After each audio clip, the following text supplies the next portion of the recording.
Welcome everybody to the Real News Network. I'm Mark Steiner. Good to have you with us here. We're about to have a conversation with Shir Hever.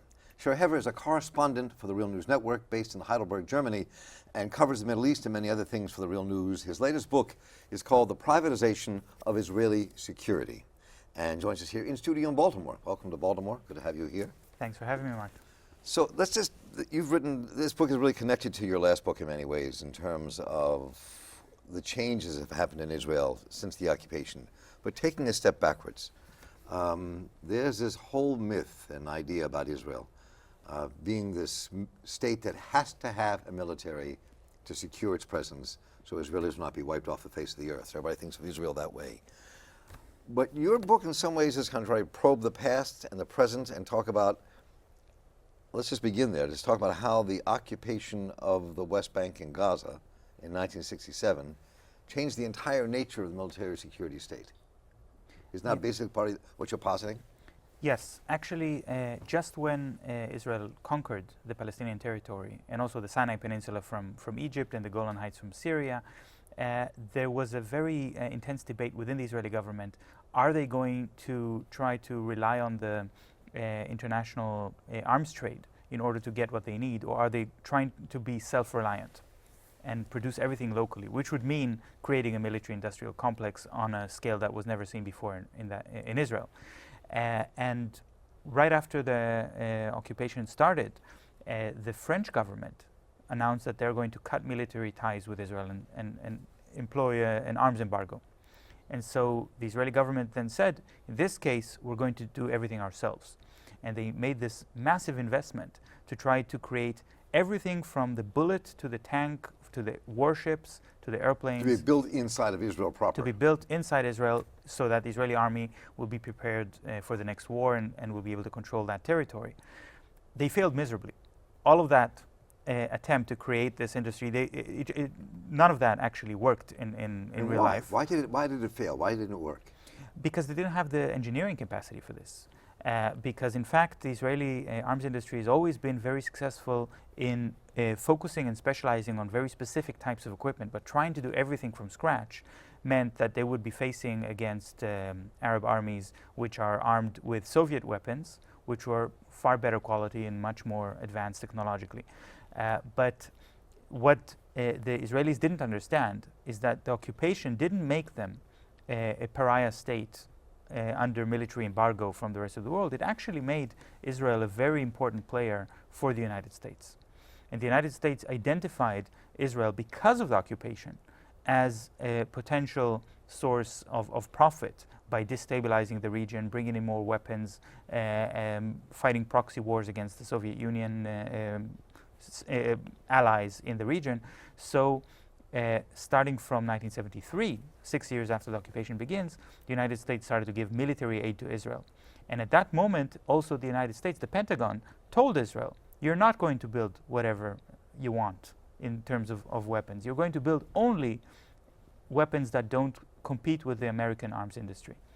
This is interesting. So a couple of things here, because before we get into how this slides right into the privatization of security in Israel and what that meant. Because again, the common mythology here is that the United States has always supported Israel, which it has since 1948. But you're saying the linchpin of 1967 increased that support as opposed to questioning Israeli policies, which is also in some ways against the common wisdom. Yes, but I also think that people tend to have a very wrong picture about what are the relations between the United States and Israel, thinking that the support of the United States to Israel is unconditional, which is not true. It's very conditional. And if you look at the arms industry, you can see exactly where the limits of that support. Whenever an Israeli company wanted to engage in a project that could theoretically compete with the US, the friendliness stopped immediately. And Israeli aerospace industries, IAI, the biggest state-owned military company in Israel. Which stands for? Israeli Aerospace Industries is IAI. Right. They wanted to produce a fighter plane that will compete with the F-16, that will be better than the F-16. And then you started to see how the Pentagon started to pull all the strings, made sure that this project will crash and burn. The Israeli government spent billions of dollars, and in the end they scrapped it because they just couldn't sustain this pressure coming from the United States. You cannot make something that would upset the interests of Lockheed Martin in the US, who wants to keep producing their F-16s without competition. Instead, all these Israeli companies then started to focus on support modules and compatible components. For example, now Elbit Systems, and a private military company in Israel, is producing the helmets where that the pilots of the F-16s can wear. So there's no competition anymore. If you have an F-16, you may want to buy the helmet from Elbit. But if you don't have an F-16, you don't need those helmets. So this is an interesting confluence of events. So we have the occupation starting in 1967 of Palestinian land on the West Bank and Gaza. And that coincides with the Israeli military manufacturing industry not being able to sustain itself because of American industrial opposition to that, American policy. So that's also something that's not written about very much. I mean, this particular juncture and what it means. So what did it mean then? How did that lead to the privatization of what was then basically a state-controlled industry on a kind of a socialist model? I mean, how did that process happen? I think the key is Palestinian resistance. Palestinians play a role in this story. They're not just passive population under military occupation. They have resisted the Israeli occupation in many different ways. And the Israeli government initially thought that their military superiority will allow them to continue to focus their struggle against Arab states, against Syria, against Egypt, against Jordan, and for that they need the best airplanes and tanks and so on. What they didn't quite anticipate and didn't quite understand is that that era is now over. And now they're going to be full-time employed in controlling a civilian population, running after children in alleys of the narrow streets of Nablus or Gaza, making massive arrests of civilians, using weapons against unarmed protesters. That's what the Israeli military is all about today. This is what they're experts at. They haven't fought a real war in 45 years, a conventional war. And that transformed everything about the Israeli military. And this is really where the privatization comes in, because the commanders of the Israeli army used to be the living, breathing heroes of Israeli culture. Because of the wars they fought. Because of the wars they fought. It used to be often said that Israel is not a state with an army, but rather an army with a state. That the Minister of Defense is a more important position than the Prime Minister. Because when the army says something, you cannot contradict it. The army always has the final say. And those larger-than-life heroes, like Moshe Dayan, who was associated with the victory of '67, these people used their military credentials and their glory from the wars to also say their opinion on civilian matters, what the education system should look like. But suddenly, you have all these generals who don't really have any war credentials. They've never been in danger. They've attained their experience fighting civilians, repressing people, torturing people, arresting people, and there is no glory in that. And so they start to lose face, also in the eyes of the Israeli public. The Israeli public feels that this is humiliating when Palestinians are able to have some kind of successful resistance. When Ahed Tamimi, a 16-year-old girl, slaps an Israeli soldier in the face, the soldier is armed, but because there are so many cameras, the soldier decides not to shoot her. And the Israeli army the Israeli public was furious at the army. Because they didn't shoot her. Because they didn't shoot her. But of course, it doesn't take a war hero to shoot a 16-year-old girl. And that's where you see the soldiers at an impasse. They don't know what to do anymore. And they cannot become the leaders of the state as they used to. You don't see as many ministers and prime ministers who are former generals or mayors. What you see now is that these people, if they have any chance of a second career after their military service, it's usually in the arms industry or in the security industry. And so they start up their own companies, and that's where privatization comes into the picture. So how did this talk a bit about the transition that's taken place since 1967 and after the '73 war in terms of privatization, which was the last major war they fought. We can talk a bit about Lebanon in the early '80s when that war took place, but it wasn't as massive as the war in '73. Yeah. What was that transition like? How has materially the privatization occurred? I think the key year of that is 1993, because then you have one of Israel's most glorious generals, Yitzhak Rabin, Prime Minister of Israel, saying, I don't want my army to be chasing children down alleys and making arrests. I want the soldiers to train for war, and somebody else has to do the dirty business for us. And he famously said to his own cabinet, we need somebody to take care of things without the intervention of human rights organizations and without the Supreme Court. And so Rabin, with this in mind, engages with the PLO, the Palestinian Liberation Organization, to start negotiating some kind of Palestinian autonomy. And he makes an agreement with Yasser Arafat that the Palestinian Authority will have security operations, not to make the Palestinians secure, but to make Israelis secure from Palestinians. And that's Yasser Arafat's job. And the Palestinian Authority's job is to make these arrests. And you could see that the same checkpoints that used to be manned by Israeli soldiers are now still operating, but it's Palestinian police operating them. And still people are breaking into homes and making arrests in the middle of the night, but it's Palestinian police doing that. And just look at the number of prisoners in Israeli jails. The number was about 11,000, 1993. Then the Oslo process starts, the Oslo agreements come into effect, and the number dropped to 6,000. Where are the other 5,000? In Palestinian prisons. So that is what I call privatization of security. But of course, at this point, I have to say something because please. The Palestinian Authority and Yasser Arafat didn't plan on this happening this way. I don't think that Yasser Arafat was saying to himself, oh, jolly, how I want to be a subcontractor for the Israeli occupation. They said, okay, this is our path to independence. We have to do this for a couple of years, but according to the Oslo agreements, 1999, we'll have a permanent agreement, which means an independent Palestinian state, and then we can make our own rules and we can take care of our own security. But that never happened. But you also write, I mean, the privatization also has to do with the dismantling of the industrial complex inside of Israel that's tied to this, and private companies and businesses buying the Israeli military industry, as well as serving security. Isn't that all part of this as well? Yeah, well, part of it is when you start to convince the Israeli government to give jobs and to give contracts to these retired generals who started private companies, you start to change the whole structure of the military-industrial complex. And it's no longer part of the state, which is intended to promote the ideological long-term policies or strategies of the government. It becomes a for-profit industry. And when it's for-profit, then it's a whole different set of considerations.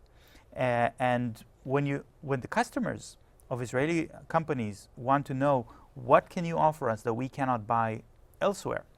There are other countries that export weapons all over the world. Israel is not the biggest weapons exporter. It's right now it's about number 10 actually, but at its peak it was number 5, which is a lot for such a small country. Right. Yeah, but still, the United States sells more weapons than all the other countries combined. Right. But when customers say to Israel, what can you do that others cannot? Then they say, we have an expertise because we have experience. But our experience is not in fighting wars. Our experience is in controlling civilian populations. So that changes the whole structure. And in fact, the Israeli military industry is no longer famous for things like the Uzi rifle, which... one of the most famous military weapons in world history. Well, maybe after the Kalashnikov, but yeah, okay. Kalashnikov, right. Oh, no, absolutely. Okay. AK-47 is much more famous than the Uzi, and probably a better weapon, but that's not the point. Yeah. Well, these weapons were actually facing each other in the War of 73, and the Kalashnikov was superior in every way. That's same thing happened in Vietnam. Yeah, yeah. And but the Uzi is no longer produced in Israel at all. Israeli companies don't make it anymore. Instead, they're making drones, and they're making surveillance equipment, and they're making homeland security products. And so this is how things change. And one of the biggest Israeli arms companies, Magal, decided that they will make more money if they move to Wall Street and be traded on the NASDAQ and sell technology that President Trump can use to build a wall with Mexico. And so after Trump was elected, their stock price skyrocketed. So as my mother would say, or used to say, the thought plickens. Yeah. So the growth of this, I mean, there's a lot of juxtapositions here as I was looking at the book, and if we had another hour or two, I would get into a lot more deeper, many deeper things here, but it seems that you have the de-socialization, in terms of socialism, of the industrial base of Israel around its weapons industry, being mostly state-owned at one point or state-controlled. Yeah. The Palestinian occupation and the relation with the Palestinian Authority changing the nature of security in Israel, changing the nature of the military in Israel, which changes the nature of the Israeli state and its relations with the rest of the world. So what does this play itself out? I mean, how does this roll out on the world stage in the next 4, 5, 6, 10 years? On the world stage? Yeah. Yeah. I think there was a stage after September 11, which coincided with the Second Intifada in Israel-Palestine, where the Israeli companies started to talk about the lab, seeing the Palestinian territory as the lab for producing technology for repression. And that is when Israel really started to reach this peak position of the 5th biggest arms exporter in the world in the early 2000s, because they became the capital of the homeland security sector in the world. Even though the US was the biggest exporter of weapons, but homeland security was an Israeli brand. And still growing. In these early 2000s. Right. Yes. Right. So it does play on the world stage, because you start to see these homeland security products being adopted by countries like India in Kashmir, adopted by Brazil in the favelas, where they're being adopted in East Europe along the border with Russia, and they're also adopted in the United States. And the United States takes these technologies to Iraq, to Afghanistan. Into our inner cities. Yes, and absolutely. And then you see U.S. police forces go into Israel to have training courses in security, in counterterrorism. But what they learn in these courses is how you see civilians as targets. When you look at somebody, you look at that person as a potential terrorist. And of course, these courses play a very big role in the rise of police violence in the United States and the use of live ammunition in cases where a simple arrest would suffice, or even less than that. So the militarization of police of the United States is also a result of those courses that Israeli companies are providing. So this plays out in the world stage. But let me maybe jump a little bit ahead and say that let's look what happened since 2014. 2014, when Israel invaded Gaza and killed over 2,000 Palestinians, was where the Palestinians continued to resist. And the Israeli military and technological superiority didn't succeed in deterring Palestinians.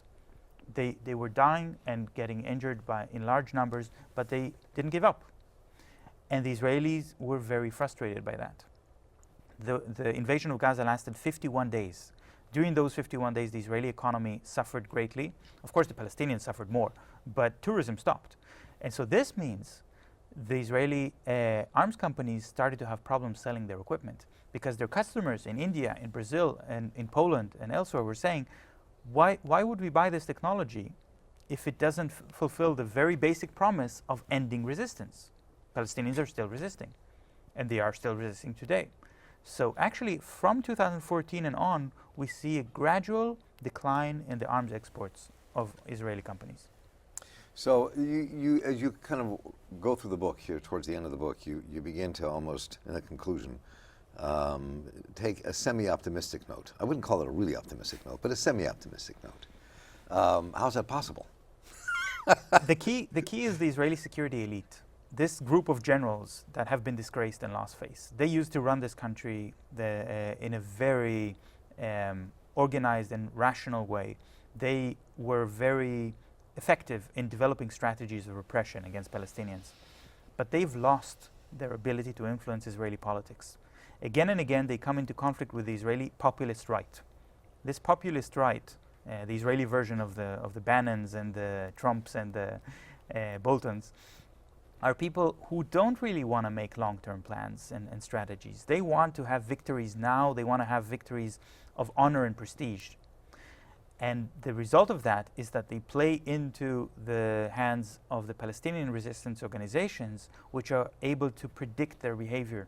And the Great March of Return in Gaza is a very good example of that. Palestinians knew exactly what's going to happen and how they can get into the international attention with a nonviolent march towards the fence surrounding Gaza and get public attention.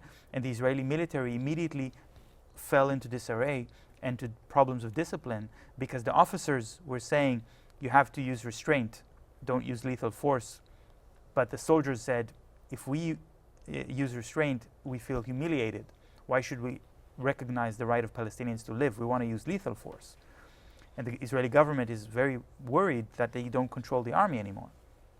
And that makes me optimistic because when the Israeli army is transformed into a mob, into a raging mob, when the Israeli soldiers become vigilantes that decide they make their own orders and shoot whoever they want, of course the violence is terrifying, but it's not as effective. And you cannot control another population with a mob. You don't have strategy. You don't control the territory and the population anymore. And so the Israeli populist right is actually fighting a losing war against the Palestinians, who become more and more organized. They know what they want, and they march towards their freedom. And the Israelis are just fighting a losing battle, trying to delay the inevitable end. So it's you might call it a dystopian optimism. But I think we've seen that happen in other places as well. Mm-hmm, right. We've seen that because Israel-Palestine is a colonial situation, and colonialism always collapses upon itself eventually. And it could collapse in the very bad way like it did in places like Algeria, where eventually the resistant forces rely on violence so much that even after they gain their freedom, the violence continues. But it could also be the example of South Africa, where the resisting forces actually focus on the nonviolent resistance as much as possible. There's always violence, and there was in South Africa. But when the ruling class or the ruling parties lose the ability to control the situation, they have no choice but to turn to democracy in order to preserve their minority rights. And then you can really have a political solution rather than a military solution. And that is not something I call dystopian. And I don't either. And that's why I wanted to get to before we concluded this, because I want to make sure the optimistic look is really an important one that is wrapped up in the frightening realities that Israel and Palestinians face, and the Palestinians face. We've been here talking with Shir Hever, who is a correspondent for the Real News Network based in Heidelberg, Germany, and we're lucky that he's in Baltimore now with us and can do this face-to-face rather than by Skype. His book is The Privatization of Israeli Security, really well worth the read, a really good writer, and you'll enjoy this book as I've enjoyed reading it and enjoyed this conversation. And Shri, good to see you. Thank you so much. Thank you very much. And I'm Mark Steiner here for the Real News Network. Thanks for joining us.